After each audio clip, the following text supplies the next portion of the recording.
IPS Uday Krishna Reddy మానసిక పరిస్థితి ఏం బాలేదని జైల్లో కూడా పిచ్చి పిచ్చిగా బిహేవ్ చేస్తున్నారని చెప్పేసి వార్తలు వస్తున్నాయి. ఇప్పుడు దీని గురించి డిస్కస్ చేయడానికి ప్రజెంట్ మనతో పాటు దాము బాలాజీ గారు సీనియర్ జర్నలిస్ట్ ఉన్నారు. వారిని అడిగి తెలుసుకునే ప్రయత్నం చేద్దాం. నమస్కారం సార్. సార్, అరెస్ట్ అయ్యి జైలుకి వెళ్ళిన ఉదయ్ కృష్ణారెడ్డి ఇప్పుడు జైల్లో కూడా అతని మానసిక పరిస్థితి ఏం బాలేదని పిచ్చి పిచ్చిగా బిహేవ్ చేస్తున్నాడని చెప్పేసి వార్తలు అయితే వస్తున్నాయి సార్. సో ముందటి నుంచి కూడా ఇతని మానసిక పరిస్థితి పైన కాస్త చర్చ జరిగింది. అసలు ఏం జరుగుతుంది, ఇప్పుడు జైల్లో అతను ఏ విధంగా బిహేవ్ చేస్తున్నాడు, దీని గురించి మీరేం చెప్తారు? ఆయన ఇప్పుడు అరెస్ట్ అయ్యి చెంచల్ కూడా జైల్లో ఉన్నాడు. అక్కడ కూడా ఇతను సరిగ్గా మిస్బిహేవ్ చేస్తున్నాడని అని అంటున్నారు. అంటే తాను ఏదో ఎస్పీ లాగే అక్కడ కూడా బిహేవ్ చేసి అందరూ తనకు సెల్యూట్ కొట్టాలి, తను అంటే భయపడాలి, తనకి ఇంపార్టెన్స్ ఇవ్వాలి అన్నట్టుగా చూస్తున్నారు. మామూలుగా జైల్లో ఏముంటుందంటే జనరల్గా చెంచల్గూడ లాంటి జైళ్ళల్లో 2 రకాల ఖైదీలు ఉంటారు. ఒకరు కన్విక్టెడ్ ప్రిజనర్స్, ఇంకొకరు ఈ ఓన్లీ అక్యూజ్డ్ అనమాట. అంటే వాళ్ళకి శిక్ష పడని వాళ్ళు, రిమాండ్ ప్రిజనర్స్ అంటారు వాళ్ళని. సో ఈ 2 రకాలు ఉంటారు. మామూలుగా అయితే కన్విక్టెడ్ ప్రిజనర్స్కి వర్క్ కూడా చేయాల్సి ఉంటుంది, యూనిఫామ్ కంపల్సరీ ఉంటుంది. ఈ వీళ్ళకేమో రిమాండ్ ప్రిజనర్స్కి యూనిఫామ్ ఉండదు, వర్క్ చేయాల్సిన అవసరం ఉండదు. వీళ్ళకి ఏంటంటే వీళ్ళు శిక్ష పడిన వాళ్ళు కాదు కాబట్టి ఓన్లీ వీళ్ళకి బెయిల్ ఇస్తే వీళ్ళు పారిపోతారనో సాక్ష్యాలని తారుమారు చేస్తారు కాబట్టి వాళ్ళని కన్ఫైన్మెంట్లో పెడతారు తప్ప పనిష్మెంట్ కాదు అది, జస్ట్ అది కన్ఫైన్మెంటే. సో అయితే ఫుడ్ కానీ మిగతావన్నీ కామన్గానే ఉంటాయి, రూల్స్ అంతా కామన్గానే ఉంటుంది ఇద్దరికి.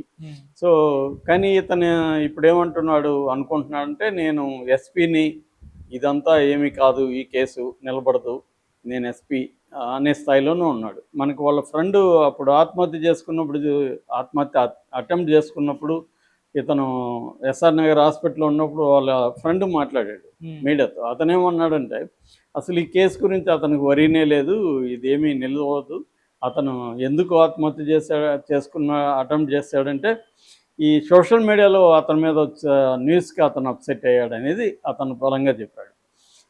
అలాగే వాళ్ళ కొలీగ్స్ కూడా ఇప్పుడు ఇన్వెస్టిగేషన్లో పోలీసులకి ఇతనితో కూడా పనిచేసిన వాళ్ళు కూడా ఇతను చాలా రూడ్గా ఉంటాడు, మాతో అంతా కూడా రూడ్గా బిహేవ్ చేసేవాడు, ఆమె మీద చేసిందంతా కూడా వాస్తవమే అనేది కూడా వాళ్ళు చెప్పారు. సో ఇప్పుడు జైల్లో కూడా అతని బిహేవియర్ ఎర్రేటిక్గా ఉందని ఓవరాల్గా చూస్తే మనకి, అంటే మామూలుగా నేనేం సైకాలజిస్ట్ కాదు, రెండోది ఎవరు కూడా ఏ సైకాలజిస్ట్ కూడా అతన్ని ఎగ్జామిన్ చేసి ఇతనికి ఫలాని మానసిక జబ్బు ఉందని చెప్పలేదు. కానీ కొంతమంది ఇతనికి ఎన్పిడి అనే జబ్బు ఉంది, మానసిక జబ్బు ఉందని చెప్తున్నారు. ఎన్పిడి అంటే నార్సిసిస్టిక్ పర్సనాలిటీ డిజార్డర్. నేను దీని మీద కొంత స్టడీ చేశాను. ఫ్రాయిడ్ కూడా దీని మీద చాలా మాట్లాడాడు. ఆయన ఒక ముందు మాట కూడా నేను అనువాదం చేశాను, ఆడియో కూడా పెట్టాను నేను యూట్యూబ్ ఛానల్. సో ఆయన దగ్గర నుంచి నార్సిజం మీద వచ్చింది. సో నేను ఒకసారి పవన్ కళ్యాణ్ గురించి కూడా చెప్తూ, Pawan Kalyan narcissistic personality disorder ఉందని, తేజ ఆయన ఎవరో ఉన్నాడు కదా, ఆయనతో కూడా ఉండి బయటకు వచ్చాడు. ఇజం అనే బుక్ రాసిన అతను కూడా ఒక ఆర్జీవీతో మాట్లాడుతూ పవన్ కళ్యాణ్కి ఈ జబ్బు ఉందని కూడా అప్పుడు చెప్పాడు. నిజానికి నార్సిసిజం అనేది మన అందరిలో కూడా ఎంతో కొంత ఉంటుంది. ఎక్కువగా రాజకీయ నాయకులకి, నియంతలకి, వీళ్ళకి నార్సిజం ఉంటుంది. నార్సిజం ఉండడం వల్లనే వాళ్ళు ఆ స్థాయికి వెళ్తారు కూడా.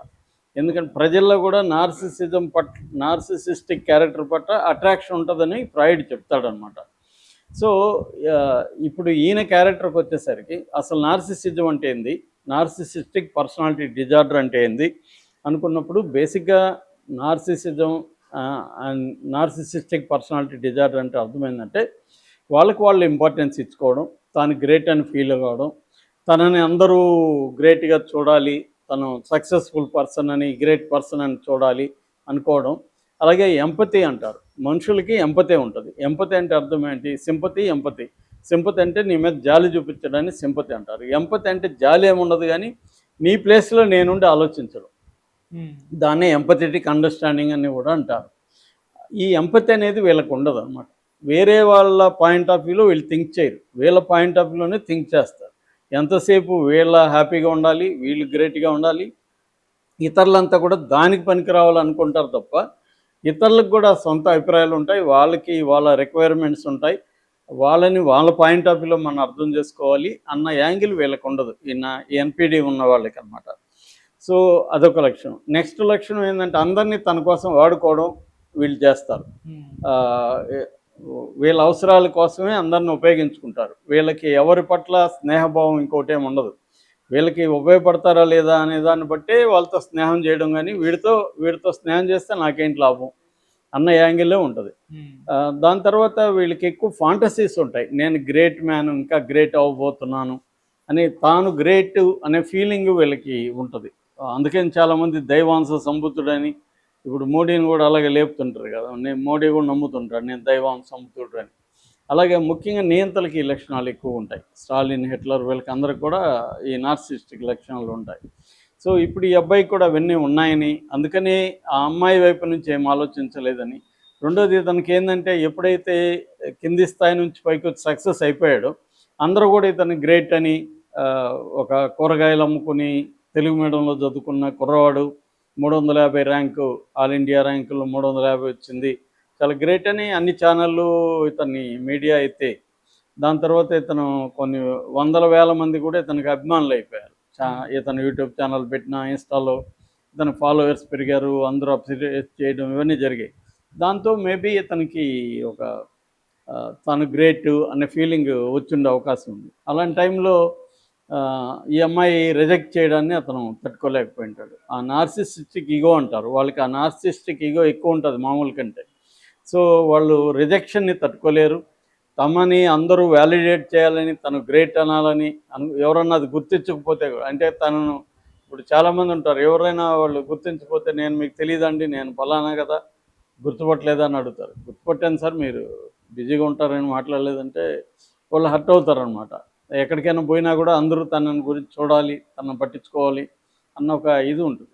సో ఇది ఇతనికి ఉంది. ఇప్పుడు జైల్లో కూడా అలాగే బిహేవ్ చేస్తున్నాడు. ఖైదీలంతా తన చెప్పినట్టు అనాలని, ఎందుకంటే అక్కడేమీ అసిస్టెంట్లో ఇంకొకరు ఉండరు. నీ ప్లేట్ నువ్వే పట్టుకుపోవాలి, నువ్వు నీదే కడుక్కోవాలి, నీ ప్లేట్ నువ్వే కడుక్కోవాలి, నీ బట్టలు నువ్వే ఉతుక్కోవాలి, అన్ని పనులు అవే చేసుకోవాలి. ఇతనికి ఇప్పుడు ఆ అలవాట్లు లేవనుకో, అక్కడ పోయినాక రెండోది ఖైదీలాగా చూస్తారు చాలామంది.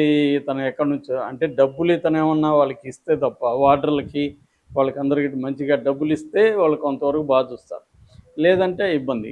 చుట్టూ అది పెద్ద జైలు, ఇంకా డబ్బులు ఉండేవాళ్ళు కూడా బోల్డ్ మంది ఉంటారు అట్లాంటి చోట్ల.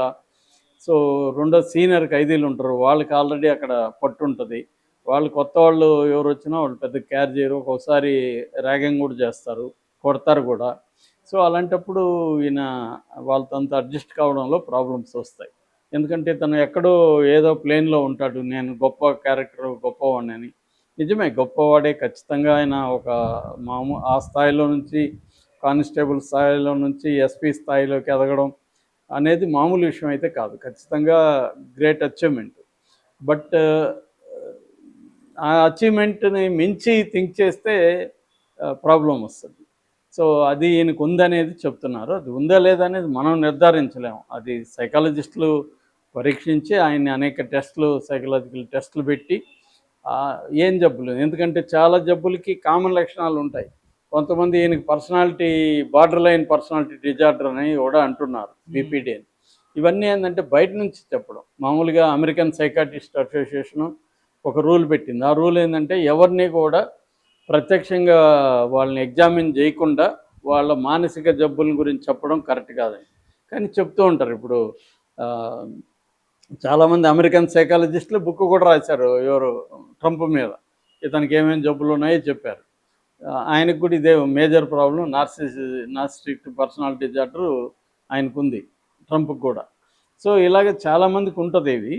మేబీ ఈయనకు కూడా అది ఉందా లేదో మనకు తెలియదు. ఏదేమైనా ఈయన ఎరైటిక్ అంటే సరిగ్గా డీల్ చేయకుండా తప్పుడు పద్ధతిలో డీల్ చేయడం అనేది కనబడుతుంది. అందువల్ల ఒక కెరీర్ నిర్మించుకొని ఎంతో కష్టపడి, ఇప్పుడు అతని స్వయంగా అదే కెరీర్ని కూల్చుకున్నాడు. అంటే కష్టపడి బిల్డింగ్ కట్టి దాన్ని మళ్ళీ అతనే కూల్చుకున్నట్టుగా అతని పరిస్థితి ఉంది. సో కొన్ని లక్షణాలు అయితే బయట నుంచి చూస్తే మనకు ఉన్నాయేమో అనిపిస్తుంది. వాళ్ళ ఆమె చెప్పడం కానీ, బాధితురాలు చెప్పడం కానీ, వీళ్ళ కొలీగ్స్ చెప్పడం కానీ, ఇవన్నీ కొద్దిగా గమనిస్తే తనకి కొంత నార్సిస్టిక్ లక్షణాలు ఉన్నాయి. అందుకని రిజెక్షన్ని తట్టుకోలేకపోయాడు. అందుకని ఆమెని కంట్రోల్ చేయడానికి, ఆమెని ఎమోషనల్ బ్లాక్మెయిల్ చేయడానికి కూడా ట్రై చేశాడు. అంటే వీళ్ళు తమ మాట వినకపోతే ఏమైనా చేసి తమ కంట్రోల్లోకి తెచ్చుకోవడానికి ట్రై చేస్తారు. దానికి చనిపోవడానికన్నా రెడీ, చంపడానికన్నా రెడీ, హార్మ్ చేయడానికన్నా రెడీ. వాళ్ళ మీద ప్రచారం చేస్తారు. వాళ్ళని ఏదో ఒక రకంగా తమ కంట్రోల్లో ఉండాలి మనుషుడు, లేకపోతే వాళ్ళని ఏదో ఒక రకంగా వేధించాలి అన్న నేచరు దీంట్లో ఉంటుందన్నమాట. సో ఈయనకు ఉందా లేదో మనకు తెలియదు. మొత్తానికి జైల్లో కూడా అలా బిహేవ్ చేస్తున్నారని వార్తలు అయితే వస్తున్నాయి. Okay, thank you so much.